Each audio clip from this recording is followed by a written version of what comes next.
2023 সালের 18 জন কানাডার ব্রিটিশ কলম্বিয়ার একটি গুরুদুয়ারের সামনে খালিস্তান নেতা নিজ্জরকে হত্যা করা হয়। এরপরেই নিজ্জর হত্যাকাণ্ডে ভারতের ভূমিকা রয়েছে বলে অভিযোগ তোলে ট্রুডো সরকার। খালিস্তানপন্থী সন্ত্রাসবাদী হরদেব সিংহ নিজ্জরকে খুনের ঘটনায় অভিযুক্ত 4 ভারতীয়ের সরাসরি বিচার প্রক্রিয়া শুরু করল কানাডা।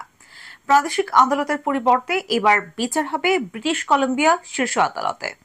সরাসরি বিচারের অর্থ হল অভিযুক্তদের বিচারের আগে কোনো ধরনের প্রাথমিক তদন্ত করা হবে না, তার পরিবর্তে সরাসরি বিচার প্রক্রিয়া শুরু হবে। প্রাদেশিক আদালতের পরিবর্তে এবার ব্রিটিশ কলম্বিয়া শীর্ষ আদালতে ওই মামলার বিচার হবে বলে সরকারি সূত্রে খবর পাওয়া গেছে। গত 18 নভেম্বর ওই মামলার প্রথম হাজিরা ছিল। ভার্চুয়ালি আদালতে হাজির করানো হয়েছিল নিজ্জর হত্যায় মূল অভিযুক্তদের।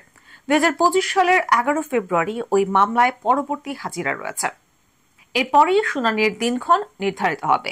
নিজ্জর হত্যায় অভিযুক্তরা সকলেই ভারতীয় কিংবা ভারতীয় বংশোদ্ভূত। তাদের নাম করণ ব্রার, করণপ্রীত সিং এবং অমনদীপ সিং। আপাতত তারা সকলেই হেফাজতে রয়েছেন। চলতি বছরে একাধিকবার প্রাদেশিক আদালতে হাজির করানো হয়েছে তাদের বিরুদ্ধে খুন এবং খুনের পরিকল্পনার মতো একাধিক অভিযোগও রয়েছে। গণহত্যায় মদদ নেতানিয়াহুর নামে গ্রেফতারি পরোয়ানা আন্তর্জাতিক অপরাধ আদালতের খালিস্তানি নেতা নিজ্জরকে 2020 সালে সন্ত্রাসবাদী বলে ঘোষণা করেছিল ভারত। তার 3 বছর পর 2023 সালের 18 জুন কানাডার ব্রিটিশ কলম্বিয়ার একটি গুরুদুয়ারের সামনে তাকে হত্যা করা হয়। এরপরই নিজ্জর হত্যাকাণ্ডে ভারতের ভূমিকা রয়েছে বলে অভিযোগ তোলে ট্রুডো সরকার। তারপর থেকে ভারত কানাডা সম্পর্কে চির ধরে।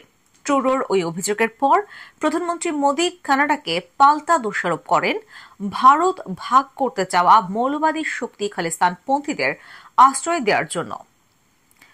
এর মাঝে নিজ্জর খুনে জড়িত সন্দেহে কয়েকজন ভারতীয় এবং ভারতীয় বংশোদ্ভূতকে গ্রেফতার করে কানাডা পুলিশের integrated homicide investigation team IHIT। গত মাসে নিজ্জর হত্যাকে কেন্দ্র করে ফের উত্তপ্ত হয়ে ওঠে ভারত কানাডা সম্পর্ক।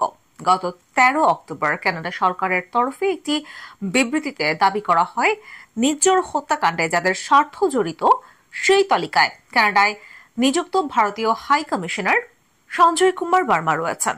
এরপরেই সঞ্জয় সহ কয়েকজন কূটনীতিককে দেশে ফিরিয়ে আনে ভারত। পাশাপাশি বিদেশ মন্ত্রক অবাঞ্ছিত ঘোষণা করে বহিষ্কার করে কানাডার কয়েকজন কূটনীতিককে।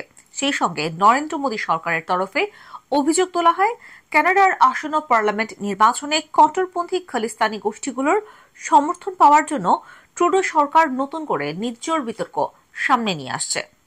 পাকিস্তানি সেনা ছাউনিতে আত্মঘাতী হানা, বিস্ফোরক বোঝাই গাড়ি নিয়ে হামলা, মৃত্যু 12 পাক জওয়ানের। 1996 সালে পাসপোর্ট জালিয়াতি করে কানাডায় গিয়েছিলেন নিজ্জর। প্রথমে ট্রাক চালক হিসেবে কাজ করতেন তিনি। পাকিস্তানে অস্ত্র ও বিস্ফোরক তৈরির প্রশিক্ষণও নিয়েছিলেন।